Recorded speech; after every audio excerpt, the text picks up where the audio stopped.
అంటే ఎంతో ఇష్టం. దాని తీయదనం మనసుకి ఎంతో సంతోషాన్నిస్తుంది. చిన్నతనంలో అమ్మ నా కోసం పాయసం చేసేది. తను నాతో ఏం చెప్పేదంటే, వేడి తగ్గేలోపే తినేసే కన్నయ్య అని. చల్లబడితే అంత రుచుండదు అని.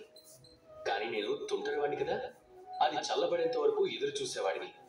ఇక చల్లబడిన వెంటనే అమ్మ దగ్గరికి వెళ్ళి తనతో చెప్పేవాడిని, అమ్మ పాయసం చల్లబడిపోయింది అని, దీన్ని వేడి చేయండి అని. అప్పుడు అమ్మ చిరునవ్వుతో నాతో చెప్పేది, ఈ పాయసాన్ని మళ్ళీ వేడి చేయొచ్చు కన్నయ్య, కానీ దీని తీయతనం, ఆ రుచి, ఆ సుగంధం మళ్ళీ తిరిగి రావు అని. ఆ మాట నిజం. ఇక ఈ సత్యమే మన జీవితంతో కూడా ముడిపడి ఉంటుంది. మన జీవితాల్లో ఉండే తీయని సంబంధాలలో మధ్యలో ఏదైనా చేదు ప్రవేశిస్తే మళ్ళీ అదే తీపిని తిరిగి తీసుకురావడం అంటే దాదాపు అసాధ్యమని చెప్పాలి. మీరు ఎంతో ప్రయత్నించి ఆ సంబంధాన్ని జోడించి ఉంచగలరు.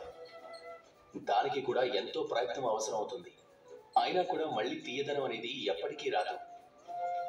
కానీ మీ జీవితాలలో ఉండే ఆ తీయని సంబంధాలను వీలైనంత వరకు ప్రయత్నించి ఆ తీయదనాన్ని అలాగే ఉంచండి. చేదుని అందులోకి రానివ్వకండి.